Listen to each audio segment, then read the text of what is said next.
Today on Good Morning Texas, we introduce you to the Blancos. We sit down and talk with Harry Paradise. And we get fit with Texas Taekwondo.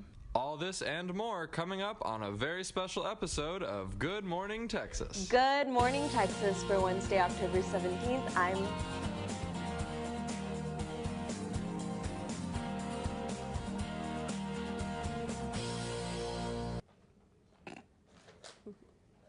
Good Morning Texas for Wednesday, October 17th. I'm Jaewon Yu. I'm Sean Dolan. And I'm Paola Quiroz. Thanks for joining us this morning. Well, Jaewon, it's been a while since we've been on the show together. It really has. Almost exactly a year. Literally. Since we've hosted Good Morning Texas together. I think a lot of things have changed. I agree. We've got new titles, we've got new shows, we have new talent here in the news department. Everything's just been amped up overall. Everything's been amped up. Everything's been going really well. I agree, for sure, about the year so far. It's been great. Yeah. Well, I'm really excited to be here. Thank you guys for having me. Of course. We're excited to join you. And I'm also very excited for today's episode because we get to talk all about ACL. Sean and Jaewon, you covered weekend 2 for ACL. What was that like? It was an incredible experience. So it was our second time going, and honestly, it was way better than last year just because we have more experience now and we were much more laid back. We met many artists. We got to interview a few of them. You want to talk about one of them, Sean? Yeah, I actually had the chance to interview a group called the Blancos. It was a duo that met in New York. They met just sort of happenstance, formed in a recording studio in Brooklyn, and really got to sit down and talk to them and sort of understand the motives behind their music, which was a great opportunity, as well as just, you know, roaming about the festival, really networking with people in the various stages, specifically the BMI stage. Jaewon and I got access to and were able to see what really goes into putting on a live music festival, which was really informative because when you go to a festival, you don't really think about all of the moving parts. So it was really, really great to be able to see that. So with that being said, let's take a look at the interview with the Blancos. I just want to start off with how y'all formed, how y'all met, because I understand that you didn't, grow up together. You were, distant. We used to be hitmen, and we had to change our names. Yeah, we were from Russia, but we came to America. He was actually Batman. I was the Flash. We met there. And then we decided, hey, we don't want to be superheroes anymore, and we just want to be in a band. Or a group, a duo. Yeah, no band. No band. We don't like that word. Electro soul. Hell yeah. Yes. That's our answer. There you go. So where did the name come from? It was from a friend of the... Yes, so this You know what Blanco means? Yeah. What does it mean? Yeah, the white guy. So so this is actually a real story. Whiteies, white boys. This is a real story. So we used to record in Brownsville, and we were the only white guys in the studio.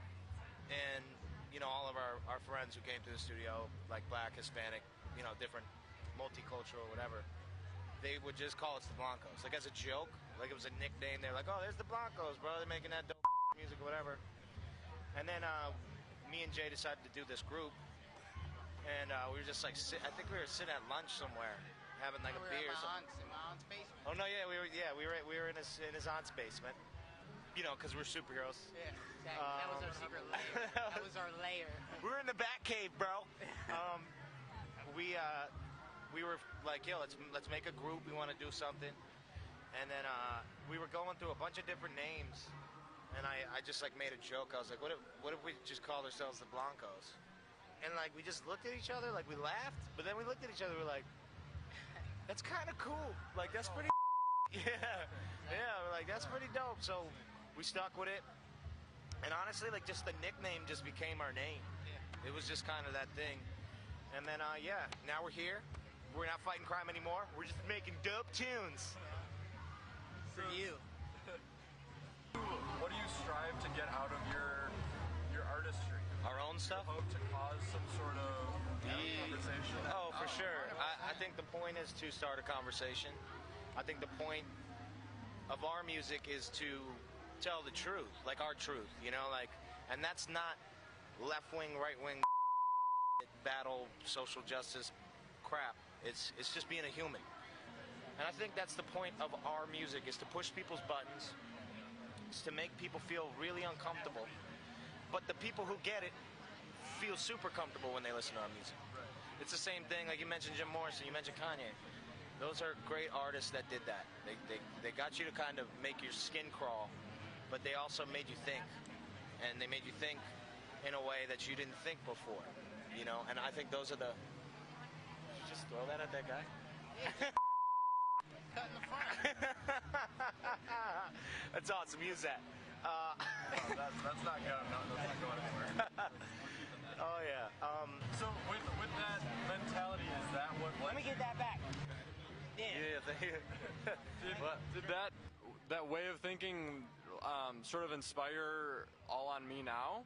Because you mentioned things. I mean, it came out in the summer when the child camps were there.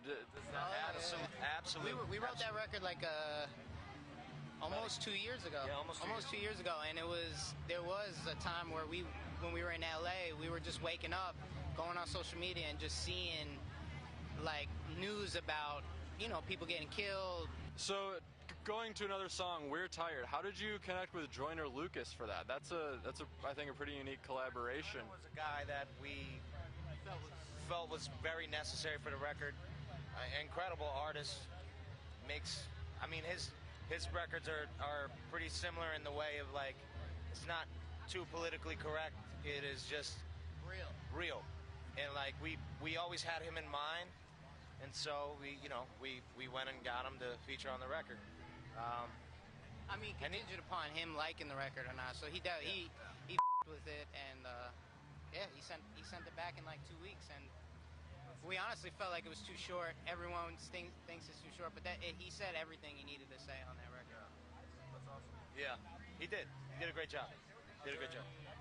So is there anything you can sort of describe to us about navigating the recording / songwriting industry? Can you give us some sort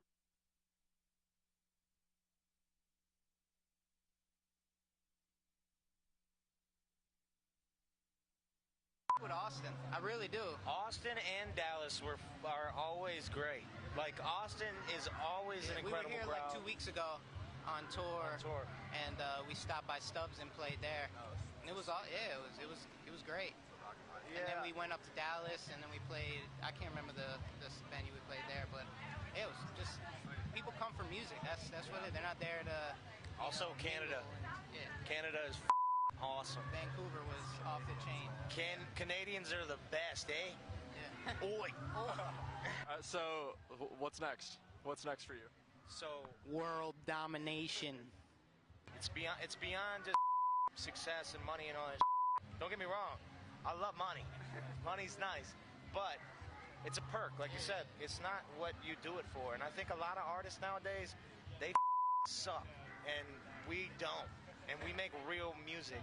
And I think music needs us right now. Music needs us, because our real, and a lot of this is garbage. And it's teaching the youth the wrong, you know? And I think our is for real. Music needs us. We're the truth. We're the Blancos. Bye. Thank you. Well, guys, so I was there recording, obviously, Sean's interview, and honestly, they were probably the most funny artists that I've ever interviewed. They look like such a fun group. They really are. They had the most creative answers, honestly. They had such personality and uniqueness and charisma. It was really such a pleasure to interview them. Yeah, For sure. you could definitely see that from the interview. And they were also so straight to the point in all things. At one point, a guy crossed over the camera while we were interviewing them, and during the interview, so you know, he was holding a towel. He just threw the towel at the guy, just like it was really funny overall. But yeah, I guess we'll move on from here. So don't go anywhere. After the break, we continue our ACL coverage, and Paola gives us a look at this week's weather. Well, from Good Morning, Texas.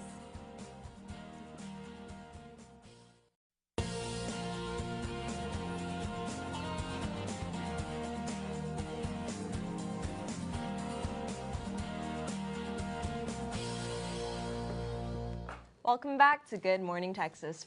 For those of you just tuning in, this is a very special episode of GMTX because today we are bringing our coverage of ACL.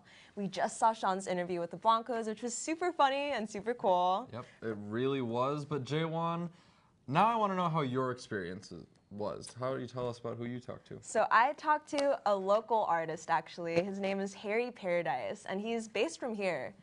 And he was just ending his tour, I think. So at the end, like, we talked about how it felt like to end the whole tour that he had, like, in his home base, and he just said he felt so much love overall. He's also a fairly new artist. I think he just released an album last year. So he's really new to the game, but he's really going at it strong. He has electronic, indie vibes, very, very chill and cool overall. His whole tone, as we were talking, was extremely just, I think, calm. He was a very calm person. Yes. Makes music like his personality, I feel Literally. like. So yeah, let's take a look at that. Check it out. Hi, Harry. Hello. Doing great today? I just started sweating again, so I think that is the sign of doing great again today. Wonderful. The Texan way too, for sure. Okay, so let's go dive behind your stage name, Harry Paradise, right? That's what you go by? That is it. Can you tell me more about it? Yeah, surprisingly, it is not my birth name. We were going to ask you that. My mother and father did not come up with that, although it would have been pretty rad if they did. My grandfather was a Harry, and my actual last name is Hammond, so I was going to be Harry Hammond. But that kind of sounds like a folk singer or something, you know, or like an old-timey. It didn't fit with like the electronic music. In my mind, it didn't. So I think the music kind of has, you know, definitely a little coastal, tropical. I feel that. You know, a little bit electronic and dance music always kind of has, you know, a little bit of that vibe. So I couldn't find any other Harry Paradises, so it seemed like a good. Why Paradise? Did you just like Paradise, or? Yeah, and when I started getting into dance music, a lot of that like tropical influences, you know, works with a lot of that electronic stuff. It's kind of a prevalent theme in a lot of the dance music. So yeah. I see. Well, I love it. The last name's great. The Paradise. Okay. What inspired you to start making new music? I guess that's something. Well, this project is fairly recent. I've been in bands since I was, I guess 22, 23. So I was kind of a late bloomer getting into the music thing. Okay. And so with this, it was like I knew I still wanted to keep doing music. I wanted to try it out on my own, kind of without a band. And that was pretty much it. It was like, I'm not going to stop, but I don't know if I can be in a band anymore. You're exploring it also. Yeah, exactly. So it's been a fun experiment so far, and That's awesome. things kind of keep popping up, and obviously this was sort of a surprise for me to be involved this weekend. But, you know, I just keep saying yes, you know. Awesome. Someone tells me to do something, I'll be there, you know. All right. How's Austin influenced you? I've always loved it here. So I was in Nashville, and I started doing the Nashville-Austin thing, and I started going back and forth. And I don't know, it's just, it's a little more lower key than Nashville can be in a lot of ways. I just get along with the pace of Austin a little better. I don't know how everything's been going. Yeah, I'd say the tequila and tacos in Austin has probably influenced me the most in my music, you know.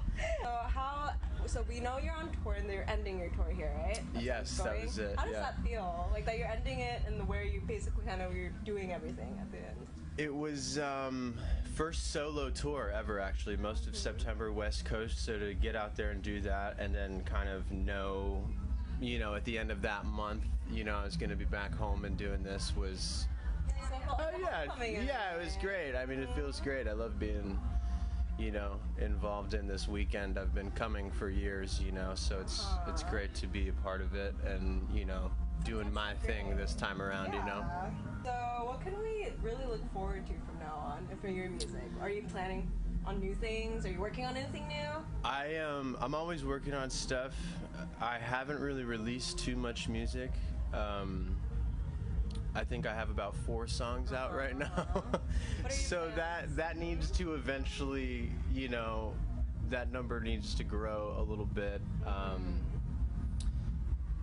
I get kind of weird when you're doing this on your own. You can overthink a lot of things, and so when it comes down to putting out music, I'll get like really excited when something's done, and then I won't put it out. So I have a full album done. I've got an EP done. I've got plenty of singles, but only 4 of them have seen the light of day. So you can definitely expect music. Thank you so much for your time. Thank you guys so much. I appreciate it. And that was Sweating it out together. So Jaywan, I really enjoyed, you know, when we did that interview and we were doing it, he had a lot of really insightful things to say. I think about, you know, being an artist and coming late to the game, as he said, and what it's like just stockpiling music that you haven't released yet because you want to perfect it so much. For sure. He said he like already finished actually like so many of his songs and he just hasn't released them yet because he doesn't feel like they're done, but they're not like ready to be heard. You know, which I think is really like cool because literally you have so much music you're sitting on, and like I guess we have a lot more to look forward to. I guess there's a lot more space to grow, a lot more room to grow, and you know, his last name wasn't the only paradise for ACL. The weather this weekend was also. It really couldn't have been more perfect. We totally got lucked out, lucky. literally. So it was supposed to rain, right? But it didn't, and we just got like a few sprinkles, but literally it was just sun all weekend. We really lucked out. We did. But Paula, how does the weather look for the rest of the week? Well, Longhorns, hold on to your umbrellas because the rain will continue this week. It looks like these frigid temperatures may be coming to an end, however, at least for a little while. Today, you can expect a 40% chance of rain with a high of 54 degrees and a low of 51. This Thursday, don't forget your rain boots as the showers will continue with a 70% chance of precipitation. We'll see a high of 57 and a low of 51. So it's a little better than what we had at the beginning of this week, but not much. On Friday, the temperature will creep all the way up to 62, but the rain will still persist. This weekend, we can expect more of the same. On Saturday, there will be cloudy skies, but on Sunday, grab your sunglasses. We should see an end to these rainy skies as the sun finally comes out. If you're getting tired of the cold and dreary weather, hang in there. The sun will come out, just not tomorrow. Live from the Weather Center, I'm Paola Quiroz. Thank you, Paula. Well, at least it gets a little better. I mean, I was miserable on Monday, so It really was. You couldn't escape that bone-chilling cold. So, you know, at least we have something to look forward to at the beginning of next week or this weekend. For sure, it's gonna get warmer at least a little bit, and I hope the wind dies down too, because the wind is what made it so bad for me, honestly. But yeah, don't go anywhere. We'll be right back after the break. Joining us in studio is Maheen Anjum, a fellow Longhorn who organized a workshop called Heart to Heart, where attendees opened the floor up to sexual assault and the help that they can get whenever they are seeking it out. So, welcome Maheen overall. Thanks so much for coming out today. Yeah, thank you for having me. Of course. So I'm going to ask you some questions. What motivated you to put together this whole event, these series of events? Okay, so after the Kavanaugh hearing, there was a lot of fear and anger in a lot of the women's voices and their facial expressions, and I felt like women in our community also needed to have a way to let out that anger, and so I held this event with my friend Amra Masoud to help with people to talk about how they feel and what they would like to project or see in their community, see the support system, and women to stand up for other women and just back each other up. Yeah. So how did that go overall at these events? So we had 2 different days. One of them we did on Monday, which was super, super successful. I did not expect the turnout to be this big. We were expecting about 10 or 12 people. We ended up having 30. So that was really, really nice to experience, and a lot of people did enjoy coming. We had a Muslim psychiatrist available. We had someone from Safe Alliance available, and then later on we added other communities such as Asian Family Support Services of Austin for the other women if they need to reach out. I just wanted to be sure that all the women have the resources they need in case this happens to them, or if it happens to a friend, they know who to contact and where to go to. I see. So I was curious about what was the reasoning behind for women only? So we decided to do women's only because a lot of the women felt like they couldn't trust men at the moment because a person in such a high authority figure couldn't, like, you know, like as a woman, you're just like, men don't have it as bad for them. Like, you're not scared to walk to West Campus at night, and like, you don't understand how I feel. And even if there are men that get sexually assaulted, but most of the time it's women, and they feel like a man does not, he's not able to comprehend like what they go through. And so it had to be kind of like a heart-to-heart event. This is why I named it. So it's between women to just share how they feel and tell each other that we're there for each other. Yeah, so. I see. That sounds so wonderful. So since a little bit of time has passed, how have the responses been? Or has anyone talked back to you about it, gotten back to you, and like how they felt or how it's helped? Yeah, so I actually sent out like a little like questionnaire or like a form to like, hey, if you have any comments or feedback, like we would like to know before the second event happens. And we had quite a few freshmen reach out to us saying that now they feel like they actually have someone in the community that they can trust or go to without even knowing me. And so they were like, I am really glad you got to do something. And there was a lot of women that could not stand up for themselves. So for me to do that, they said that they were really proud of me, and I was really happy to hear that. And now they learned so much, and I learned so much from the experience myself, because everybody was going through their own thing. I was hurt, they were hurt, we were all angry and in fear. So it was just a good way to bring women together and discuss everything. That sounds so great. What a thing, like, so you have like freshmen now looking up to you overall also. That's you're a role model for sure. Do you have any more things that you're planning on hosting, do you think, since it was such a hit? Yeah, it was such a hit. I'm really glad people came out. Yeah, so we're planning to have some future events eventually, but right now there's not like a set date just yet. My biggest goal is to just make sure the women have like a group of girls to go to. If they have something to talk about, they don't want to go to a mental counselor or anything, then they can just have like it's kind of like a group discussion to where they can just sit and chat and like share their feelings and just, you know, therapy, stuff like that. So that's so awesome, Maheen. Thank you so much for just talking me. about it. Of course. It was such a great conversation. But yeah, thank you so much for joining us. And coming up next, Sean kicks off this morning with Texas Taekwondo. You won't want to miss this. Stay tuned.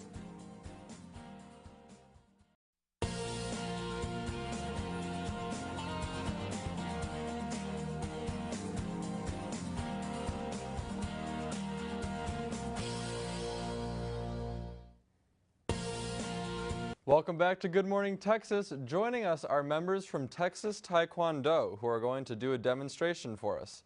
Welcome, y'all. So what is it that you'll be doing for us today? We're going to kick a little bit for you. Taekwondo is mostly a kicking sport.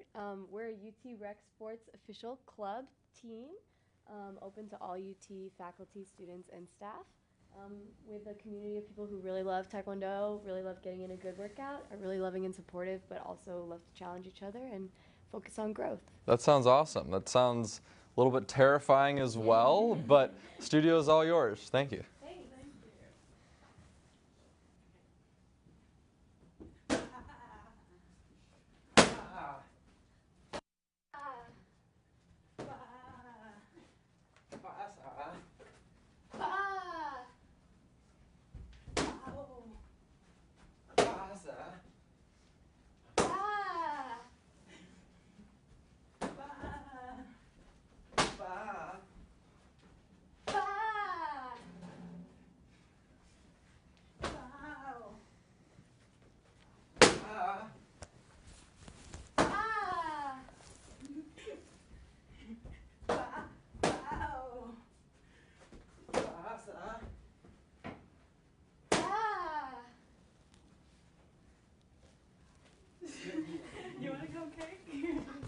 Do I want to? Okay. Give me a little run through first before we do this. Yeah. What am I doing? Knee up. Straight kick. Point your toes. Point my toes, and then I kick here. When you hit it, This is not the right kind of shoe to do this. really loud. Yell? Yeah. It's the breathing. Okay. All right, ready? 1, 2. Ah! That was great. That was awesome. Well, thank you. Thank you very much for joining us. We really enjoyed that demonstration. And thank you for tuning in. Be sure to follow us on Twitter at Good Morning Texas for news updates throughout the week. I'm Sean Dolan, wishing you a happy Wednesday. And for Jaywan and Paula, have a great week.